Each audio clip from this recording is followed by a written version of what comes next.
Eh bien, salut à tous, c'est Nico. On se retrouve aujourd'hui pour une toute nouvelle vidéo en programmation COBOL. Je vous propose de continuer sur la thématique des fichiers en COBOL, notamment au niveau des ruptures de contrôle. Alors, les ruptures de contrôle, dans le contexte de la programmation COBOL, se réfèrent à une technique utilisée pour gérer les changements ou les ruptures dans les données séquentielles lors du traitement des fichiers. Une rupture de contrôle survient lorsque la valeur d'une clé de tri change d'un enregistrement à l'autre dans un fichier séquentiel. En fait, cette clé de tri, c'est souvent un champ de données, tout simplement, tel qu'un identifiant de département, une date ou encore un code produit. L'importance de cette technique réside dans sa capacité à permettre un traitement efficace et organisé des données. Par exemple, lors du traitement d'un fichier de transaction, une rupture de contrôle peut indiquer le passage d'un jour de transaction à un autre, ou encore le changement de catégorie de produit. En fait, cela permet de réaliser des opérations comme le calcul de totaux cumulatifs, la génération de rapports par catégorie, ou encore l'initiation de processus spécifiques lorsque certaines conditions sont rencontrées. En ce qui concerne la distinction entre les ruptures de contrôle que l'on voit maintenant et le traitement séquentiel classique, eh bien dans le traitement séquentiel classique, les enregistrements sont traités les uns après les autres, sans tenir compte des changements dans les données clés. En fait, toutes les opérations s'effectuent de manière linéaire et uniforme, sans interruption ni modification de la logique de traitement en fonction des données.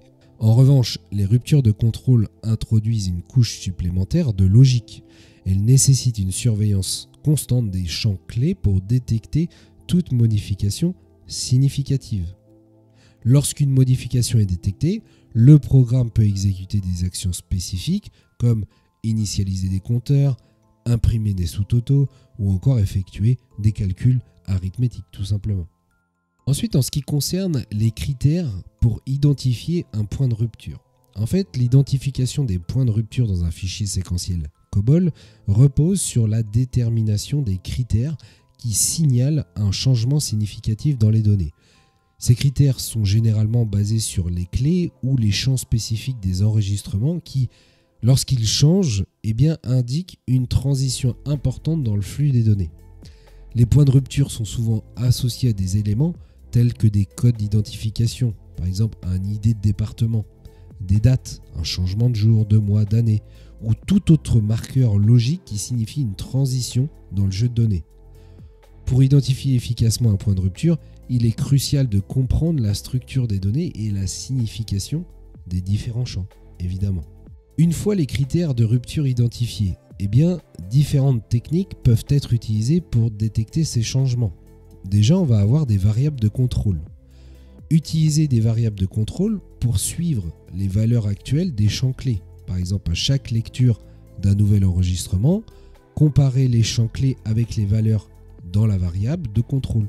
Si une différence est détectée, cela signifie donc qu'un point de rupture a été atteint. Ensuite, on va voir tout ce qui est structure conditionnelle. Vous pouvez implémenter des structures conditionnelles que l'on a vues auparavant, comme des if, else, pour tester si les champs clés d'un enregistrement diffèrent de ceux de l'enregistrement précédent. On peut également utiliser des boucles et itérations, utiliser des boucles pour parcourir les enregistrements et appliquer des tests de comparaison à chaque itération pour identifier les ruptures. Et pour finir, initialisation et réinitialisation des variables. En fait, à chaque point de rupture, il est important de réinitialiser les variables accumulatrices ou de contrôle pour le nouveau groupe d'enregistrement, évidemment. Je vous présente quelques exemples de situations typiques qui pourraient nécessiter des ruptures de contrôle. Imaginez des rapports financiers. En fait, lors du traitement de transactions financières, une rupture de contrôle peut être nécessaire à la fin de chaque jour, mois ou année fiscale pour calculer les totaux et générer des résumés. On peut également avoir une gestion des stocks. Dans un fichier listant les mouvements de stock, une rupture de contrôle peut survenir lors du changement de catégorie de produit, permettant ainsi de comptabiliser les entrées et sorties par catégorie. Ensuite, on a le traitement des ressources humaines. Alors, lors de l'analyse des données du personnel, une rupture peut être nécessaire à chaque changement de département ou de grade, par exemple, pour regrouper et traiter les données par catégorie spécifique. Et pour finir, autre exemple, analyse des ventes. Voilà, en traitant les données de vente, les ruptures de contrôle sont utiles pour séparer les transactions par région ou par période de vente, facilitant ainsi l'analyse comparative et le suivi des performances. Vous voyez que c'est très important dans de nombreux domaines. Alors, pour la mise en œuvre de ces ruptures de contrôle. Déjà, en COBOL, la gestion de ces ruptures se fait principalement à travers des structures de contrôle conditionnelles et des boucles. Ça, on l'a vu auparavant. Voici quelques éléments clés. Déjà, on a une lecture séquentielle des enregistrements. Commencez par une boucle qui lit les enregistrements du fichier séquentiel un par un. Utilisez donc l'instruction read pour chaque itération. Ensuite, effectuez des tests de changement. Après chaque lecture, utilisez une structure conditionnelle if pour comparer la valeur courante de la clé de rupture avec sa valeur précédente stockée dans une variable de contrôle. Ensuite, on effectue des actions à la rupture. Donc si on a une rupture qui est détectée, on effectue les actions nécessaires comme l'initialisation de compteur, l'impression de toto, etc. ou des calculs avant de traiter l'enregistrement actuel, évidemment. Et ensuite, mise à jour des variables de contrôle. Donc après avoir géré la rupture, mettez à jour les variables de contrôle avec la valeur actuelle pour la prochaine itération. Pour les variables de contrôle pour suivre les changements que l'on a vus précédemment, eh bien, voici comment les utiliser. Déjà, déclarer des variables en working pour conserver les valeurs précédentes des champs clés. Ensuite, on a l'initialisation. Donc avant de commencer la boucle de lecture, initialiser les variables avec des valeurs qui ne correspondent à aucune valeur possible des enregistrements, par exemple 0 ou blanc. Et ensuite, mise à jour. À chaque lecture d'un nouvel enregistrement, vous comparez la clé de l'enregistrement avec la variable de contrôle après avoir géré une éventuelle rupture. Après avoir géré une éventuelle rupture, mettez à jour la variable de contrôle avec la valeur actuelle. Alors, tout ça c'est bien beau, mais avec un exemple c'est quand même beaucoup plus concret. Imaginons un fichier de transactions financières où chaque enregistrement a une clé de département. Voici un exemple plutôt simplifié de la façon de gérer une rupture de contrôle. Regardez le code suivant. On va prendre le programme au fur et à mesure et je vais vous expliquer ce qu'il se passe.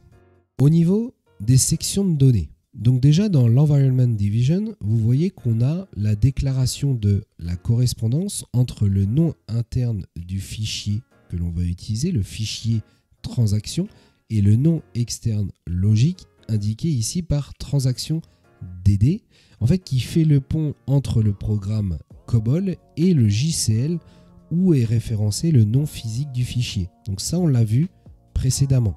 Ensuite dans la file section, donc on a notre fichier transaction, c'est le nom interne pour le fichier de transaction, et ensuite on a enregistrement transaction, en fait c'est la structure de données qui représente un enregistrement dans ce fichier de transaction. Cette structure contient deux champs, donc on a l'ID du département, l'identifiant du département, et le montant. En fait, c'est le montant associé à cet enregistrement. Dans la working, on va déclarer les variables dont on va avoir besoin pour notre programme. Donc on retrouve notamment l'ID du département précédent. En fait, c'est notre variable de contrôle utilisée pour stocker l'identifiant du département de l'enregistrement précédent, permettant de détecter tout changement de département, toute rupture. Ensuite, on va avoir le total du département. Donc c'est une variable utilisée pour accumuler le total des montants pour un département donné. Au niveau de la procédure division, donc on a un premier paragraphe, c'est le paragraphe lire fichier. Alors, tout d'abord, on effectue une ouverture du fichier transaction en mode lecture. On effectue ensuite une première lecture de notre fichier transaction à l'aide de l'instruction read. Ensuite, le mot-clé into nous permet d'insérer cette lecture dans la zone que l'on a déclarée dans la file section, à savoir enregistrement transaction. Ensuite, on met en place une boucle avec un perform until end of file, en fait pour lire tous les enregistrements jusqu'à la fin du fichier. À chaque itération, on effectue une vérification si l'ID du département de l'enregistrement courant que l'on est en train de lire, il diffère de l'ID du département précédent. En cas de rupture, donc de changement de département, vous l'avez compris, on effectue le paragraphe traité rupture. Nous verrons après le contenu du paragraphe traité rupture, mais sachez qu'après ce paragraphe, on mettra à jour l'ID du département précédent à l'aide de la valorisation avec un move de l'ID département to l'ID du département précédent afin que la prochaine rupture puisse être mise en place dans le cas où elle a lieu. On continue dans notre paragraphe lire fichier. On a l'accumulation du montant de l'enregistrement courant dans la variable total département. Et ensuite, la lecture se poursuit jusqu'à ce que tous les enregistrements soient traités. Puis, on effectue une fermeture du fichier. Dans notre paragraphe traité rupture, en fait, si l'ID du département précédent n'est pas égal à des espaces, donc c'est-à-dire que ce n'est pas le premier enregistrement, on effectue un affichage du total accumulé pour le département précédent. Ensuite, on effectue une réinitialisation du total département à 0 pour le nouveau département, celui qui sera ensuite lu, et on effectue une mise à jour de l'ID du département précédent avec l'ID du département de l'enregistrement courant pour la prochaine détection de la rupture. Donc en fait, si je résume, le programme, il lit séquentiellement chaque enregistrement du fichier de transaction. Pour chaque enregistrement, il vérifie si le département a changé par rapport à l'enregistrement précédent. Si un changement est détecté, le programme exécute des actions spécifiques, telles que l'affichage du total pour le département précédent et la réinitialisation du total pour le nouveau département. En fait, ce processus se poursuit jusqu'à ce que tous les enregistrements soient traités, fournissant ainsi un résumé des totaux par département. Voilà, je pense que l'on peut s'arrêter là pour ces notions essentielles que sont les ruptures de contrôle dans le traitement des fichiers. Si vous avez toutes questions, n'hésitez pas à les poser en commentaire. En attendant, je vous invite à aller consulter notre site From Zero to COBOL si vous souhaitez en savoir plus sur ces notions et bénéficier de formations complètes en COBOL en partant de zéro. En attendant, n'hésitez pas à lâcher les pouces bleus, les abonnements, les commentaires. On se dit à très vite pour une prochaine vidéo. Ciao!